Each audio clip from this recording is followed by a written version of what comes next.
Leksikon. I u Leksikonu ide naša prva priča. Među dobitnicima državne nagrade Ivan Filipović za stručni i znanstveni rad te doprinos unapređenju visokog školstva je i Saša Ostojić s Riječkog medicinskog fakulteta. No, osim znanosti, zanima ga izdavaštvo, publicistika, dizajn te glazba. Saša Ostojić poznat je i riječki DJ 80-ih koji još uvijek pušta glazbu, a o znanosti i o mnogim drugim stvarima s njim je razgovarala Antonela Galić. Leksikon.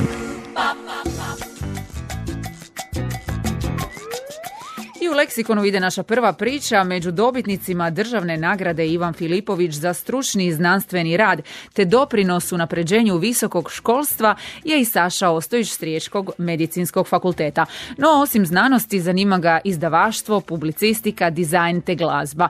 Saša Ostojić poznat je i riječki DJ 80-ih koji još uvijek pušta glazbu, a o znanosti i o mnogim drugim stvarima s njim je razgovarala Antonela Galić.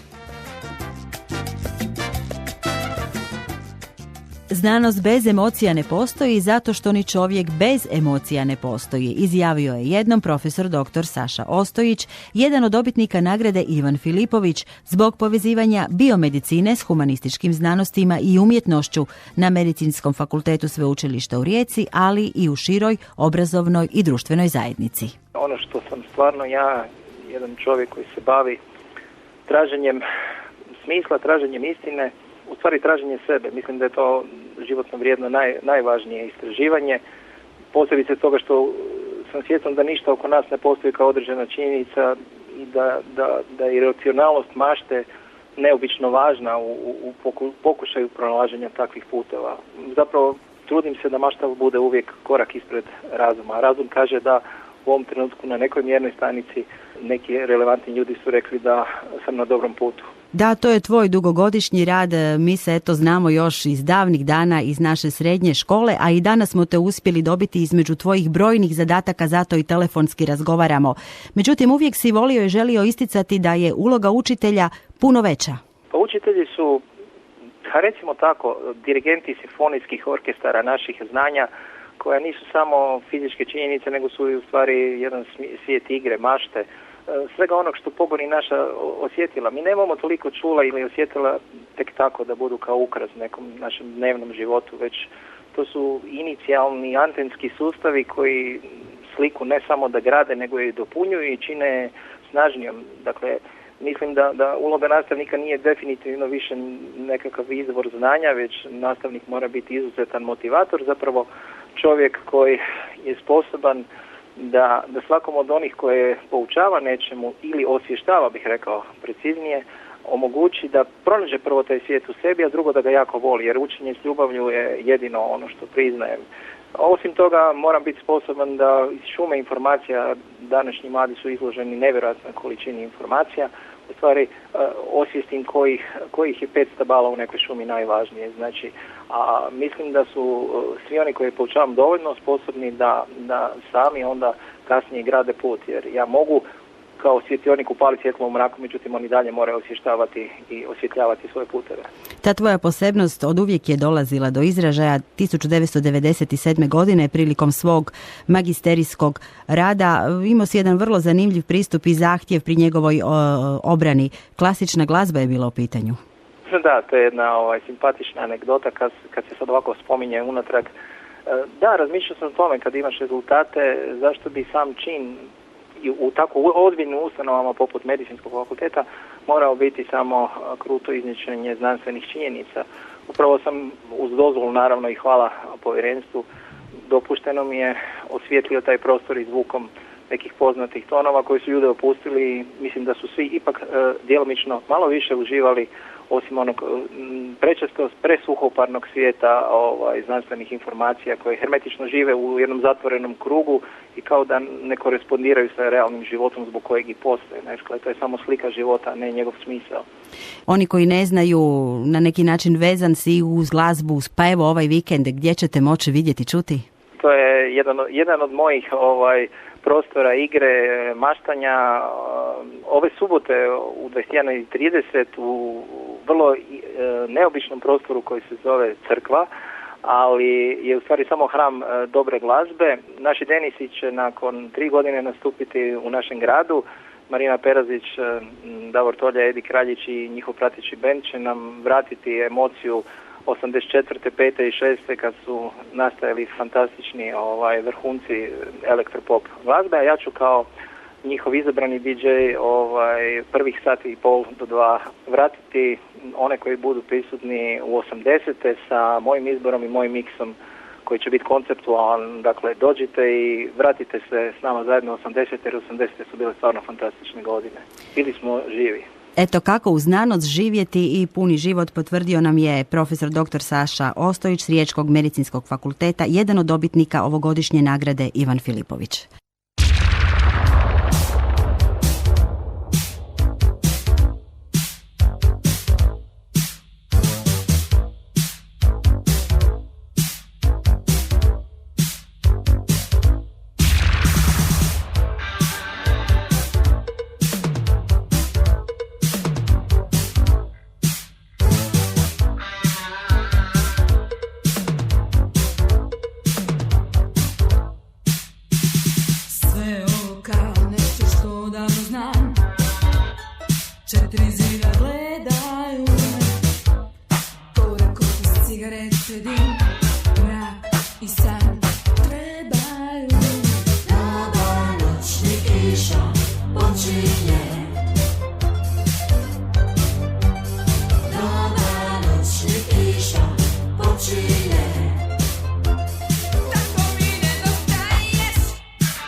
znanost bez emocija ne postoji zato što ni čovjek bez emocija ne postoji, izjavio je jednom profesor dr. Saša Ostojić, jedan od dobitnika nagrade Ivan Filipović, zbog povezivanja biomedicine s humanističkim znanostima i umjetnošću na Medicinskom fakultetu Sveučilišta u Rijeci, ali i u široj obrazovnoj i društvenoj zajednici. Ono što sam stvarno ja, jedan čovjek koji se bavi traženjem smisla, traženjem istine, u stvari traženje sebe. Mislim da je to životno vrijedno najvažnije istraživanje. Posebice toga što sam svjestan da ništa oko nas ne postoji kao određena činjenica i da je racionalnost mašte neobično važna u pokušaju pronalaženja takvih puteva. Zapravo trudim se da mašta bude uvijek korak ispred razuma. Razum kaže da u ovom trenutku na nekoj mjernoj stanici neki relevantni ljudi su rekli da sam na dobrom putu. Da, to je tvoj dugogodišnji rad, mi se eto znamo još iz davnih dana iz naše srednje škole, a i danas smo te uspjeli dobiti između tvojih brojnih zadataka, zato i telefonski razgovaramo. Međutim, uvijek si volio i želio isticati da je uloga učitelja puno veća. Pa učitelji su, recimo tako, dirigenti simfonijskih orkestara naših znanja, koja nisu samo fizičke činjenice, nego su u stvari jedan svijet igre, mašte, svega onog što pogoni naša osjetila. Mi nemamo toliko čula ili osjetila tek tako da budu kao ukras nekom našem dnevnom životu, već to su inicijalni antenski sustavi koji sliku ne samo da grade, nego i dopunjuju i čine snažnijom. Dakle, mislim da uloga nastavnika nije definitivno više nekakav izvor znanja, već nastavnik mora biti izuzetan motivator, zapravo čovjek koji je sposoban da svakom od onih koje poučava nečemu ili osvještava, bih rekao preciznije, omogući da pronađe prvo taj svijet u sebi, a drugo da ga jako voli, jer učenje s ljubavlju je jedino ono što priznajem. Osim toga, moram biti sposoban da iz šume informacija, današnji mladi su izloženi nevjerojatnoj količini informacija, u stvari osvijestim kojih je 5 stabala u nekoj šumi najvažnije. Znači, a mislim da su svi oni koje poučavam dovoljno sposobni da sami onda kasnije grade put, jer ja mogu kao svjetionik upaliti svjetlo u mraku, međutim oni dalje moraju osvještavati i osvjetljavati svoje puteve. Ta tvoja posebnost od uvijek je dolazila do izražaja 1997. godine prilikom svog magisterijskog rada. Imao si jedan vrlo zanimljiv pristup i zahtjev pri njegovoj obrani. Klasična glazba je bila u pitanju. Da, to je jedna simpatična anegdota kad se sad ovako spominje unatrag. Da, razmišljao sam o tome kad imaš rezultate, zašto bi sam čin u tako ozbiljnim ustanovama poput Medicinskog fakulteta morao biti samo kruto izničenje znanstvenih činjenica. Upravo sam uz dozvolu, naravno i hvala povjerenstvu, dopušteno mi je osvijetlio taj prostor i zvukom nekih poznatih tonova koji su ljude opustili i mislim da su svi ipak djelomično malo više uživali osim onog prečesto presuhoparnog svijeta znanstvenih informacija koje hermetično žive u jednom zatvorenom krugu i kao da ne korespondiraju sa realnim životom zbog kojeg i postoje. Dakle, to je samo slika života, ne njegov smisao. Oni koji ne znaju, na neki način vezan si uz glazbu, pa evo ovaj vikend, gdje ćete moći vidjeti, čuti? To je jedan od mojih prostora igre, maštanja. Ove subote u 21:30 u vrlo neobičnom prostoru koji se zove Crkva, ali je u stvari samo hram dobre glazbe. Naši Denisi će nakon 3 godine nastupiti u našem gradu. Marina Perazić, Davor Tolja, Edi Kraljić i njihov prateći bend će nam vratiti emociju 84. 5. i 6. kad su nastajali fantastični vrhunci elektropop glazbe, a ja ću kao njihov izabrani DJ prvih sati i pol do 2 vratiti one koji budu prisutni u 80. sa mojim izborom i mojim miksom koji će biti konceptualan. Dakle, dođite i vratite se s nama zajedno 80. jer 80. su bile stvarno fantastične godine. Bili smo živi. Eto kako u znanost živjeti i puni život potvrdio nam je profesor dr. Saša Ostojić s Riječkog medicinskog fakulteta, jedan od dobitnika ovogodišnje nagrade Ivan Filipović.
tri zida gledaju.